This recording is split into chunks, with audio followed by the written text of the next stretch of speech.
जिस दूसरे शहर पर तबाही आनी थी वो नागासाकी था ही नहीं। नमस्कार, मैं हूं शिवानी और आप देख रहे हैं प्राइम न्यूज का डिजिटल प्लेटफॉर्म। अमेरिका के 33वें राष्ट्रपति हैरी ट्रूमैन द्वारा बनाई गई टारगेट कमेटी ने जिन शहरों की लिस्ट बनाई थी उसमें नागासाकी उनके टॉप 2 नामों में शामिल तक नहीं था। आज 9 अगस्त है, इतिहास की वो तारीख जब साल 1945 में हिरोशिमा के ठीक 3 दिन बाद नागासाकी पर वो प्रलय बरसी जिसने पूरी दुनिया को दहला दिया था। आइए आपको इसके पीछे की पूरी कहानी बताते हैं। राष्ट्रपति हैरी ट्रूमैन ने युद्ध को जल्द से जल्द खत्म करने के लिए जापानी शहरों को चुनने के लिए एक टारगेट कमेटी बनाई थी।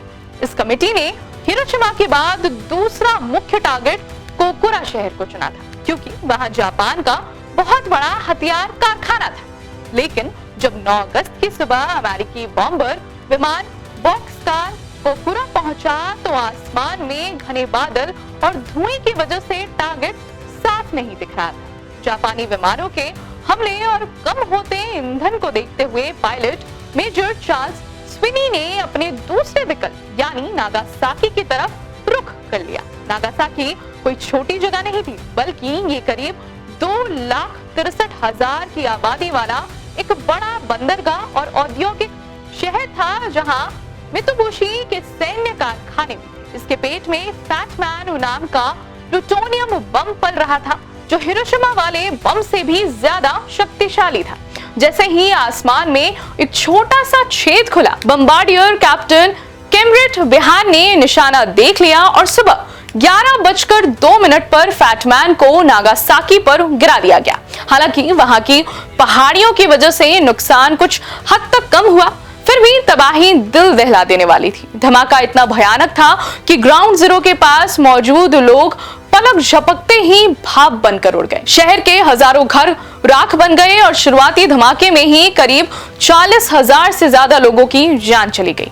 तबाही सिर्फ उस एक दिन तक सीमित नहीं रही। इसके बाद हवा और पानी में जो जहरीली रेडिएशन यानी घातक किरणें फैली, उन्होंने इंसानों के डीएनए और शरीर को अंदर से खोखला कर दिया। खून का कैंसर और गंभीर बीमारियों के कारण मरने वालों का यह आंकड़ा साल के अंत तक 70,000 और आने वाले कुछ सालों में 1.5 लाख के पार पहुंच गया। आज इस घटना को पूरे 81 साल बीत चुके हैं। हर साल की तरह इस बार भी नागासाकी के शांति पार्क में लोग इकट्ठा हुए और ठीक 11:02 पर 1 मिनट का मौन रखकर पीड़ितों को याद किया गया।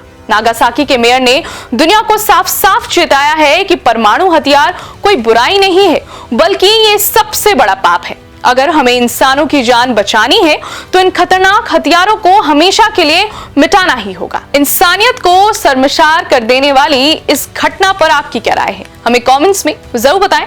मिलते हैं अगली वीडियो में एक नई खबर के साथ, तब तक देखते रहिए प्राइम न्यूज।